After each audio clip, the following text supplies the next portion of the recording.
கர்த்தருடைய பரிசுநாமத்துக்கு மகிமை உண்டதாக. ஒரு அருமையான கேள்வி இன்றைக்கி ஜனங்கள் மத்தியில் எழும்பியிருக்குது. அதாவது, we cannot be saved by the corruptible thing. அழிவுக்குரிய பொருள்னால் நம்ம ரட்சிக்கப்பட மாட்டோம்.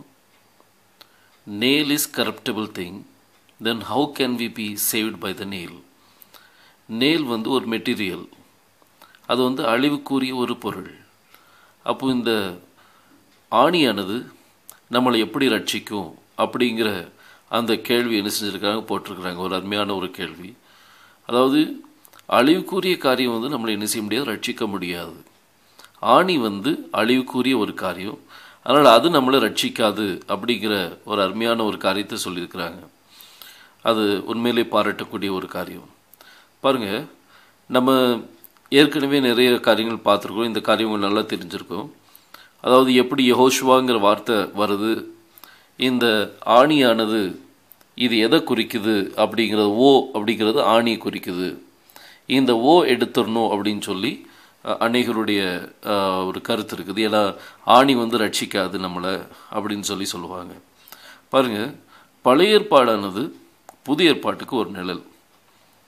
நியாயப்பிரமாணமானது வரக்கூடிய நன்மைகளின் பொருளாயிராமல் அவைகள் நிழலாய் மாத்திரம் இருக்கிறபடியால் அப்படின்னு சொல்லி எபிரேயருக்கு எழுதின நிருபம் 10ஆம் அதிகாரம் 1ஆம் வசனத்தில் நம்ம வாசித்திருக்கிறோம்.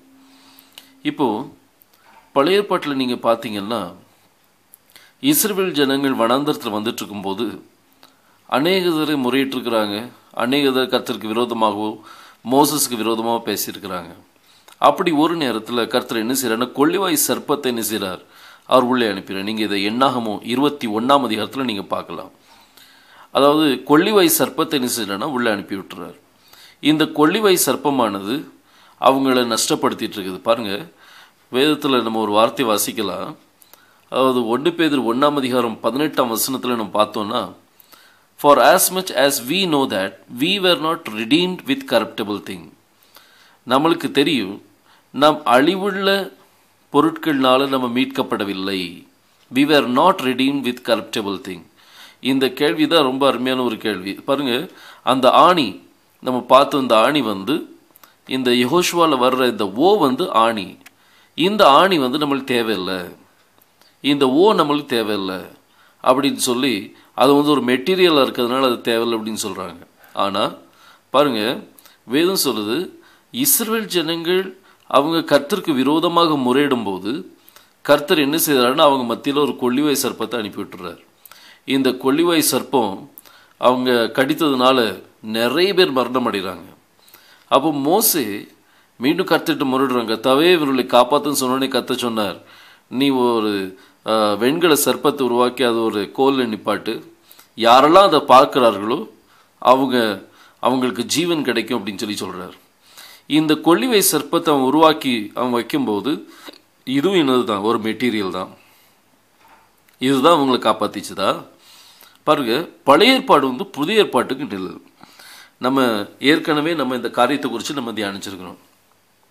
இப்போ பழைய ஏற்பாட்டில் நம்ம பார்த்தோம் அப்படின்னா, வேதம் சொல்லுது, அங்கே கொள்ளிவாய் சர்ப்பத்தை என்ன செய்தாங்க, அவங்க அங்கே உருவாக்கி கர்த்தர் வைக்க சொல்கிறார். ஆனால் அதே சமயம் இங்கே வேதத்தில் நம்ம பார்த்தோன்னா, புதிய ஏற்பாட்டில் வரும்போது எப்படி மோசையினால் சர்ப்பமானது மோசையினால் வனாந்தரத்திலே உயர்த்தப்பட்டது போல மனுஷகுமாரனும் பாருங்க, தன்னை விசுவாசிக்கிற எவனோ அவன் கெட்டு போகாமல் நித்திய ஜீவன் அடையும்படிக்கு உயர்த்தப்பட வேண்டும். அப்போ சர்ப்பமானது மோசையினால் உயர்த்தப்பட்டது போல வனாந்தரத்தில் உயர்த்தப்பட, அது மெட்டீரியல். ஆனால் அதே போல மனுஷகுமாரன் என்ன செய்யப்படணும், உயர்த்தப்படணும் அப்படின்னு சொல்லி வேதம் சொல்லுது. இதுதான் நிஜம். அது நிழல், இது நிஜம். அதே போல பாருங்க, நம்ம வேதத்தில் பார்க்கும்போது இந்த மெட்டீரியல் ஆணியும் என்னதுன்னா மெட்டீரியல் தான். ஆனால் ஆணினால் ஏற்படுத்தப்பட்ட காயம்தான் என்னது, நிஜம். இங்கே ஆணி கையைப்பார் ஆணியைப்பார்னு சொல்லி கருத்து சொல்கிறார். இந்த ஆணி எதை குறிக்கணும், அது சிலுவை குறிக்கி. இது நிஜம் இல்லை, இது நிழல். இதனுடைய நிஜம் என்ன அப்படின்னா, சிலுவை தான் நிஜம். அப்போ சிலுவை இல்லை அப்படின்னா அவனுக்கு ரட்சிப்பு இல்லை. யாவாகிய தேவன் நம்மளுக்கு ரட்சிப்பை கொடுக்குறாரு அப்படின்னா அதுக்கு காரணம் என்ன, அந்த சிலுவை தான் காரணம். சிலுவை இல்லாமல், சிலுவை பாடு இல்லாமல் அவர் பூரணப்பட முடியாது அப்படின்னு சொல்லி வேதம் சொல்லுது. அப்போ யெகோஷுவாவில் வர்ற இந்த ஓ வந்து நீங்கள் மெட்டீரியல் நினைக்காதீங்க. இது மெட்டீரியல் நம்ம ரட்சிக்காது, ஆனால் இது நிழல். அந்த ஆணி வந்து நீங்கள் அங்கே பார்க்குற ஆணி வந்து நிழல், ஆனால் சிலுவை தான் நம்மளுக்கு நிஜம். அதனால் இந்த ஓ வந்து இட்ஸ் நாட் எ மெட்டீரியல்.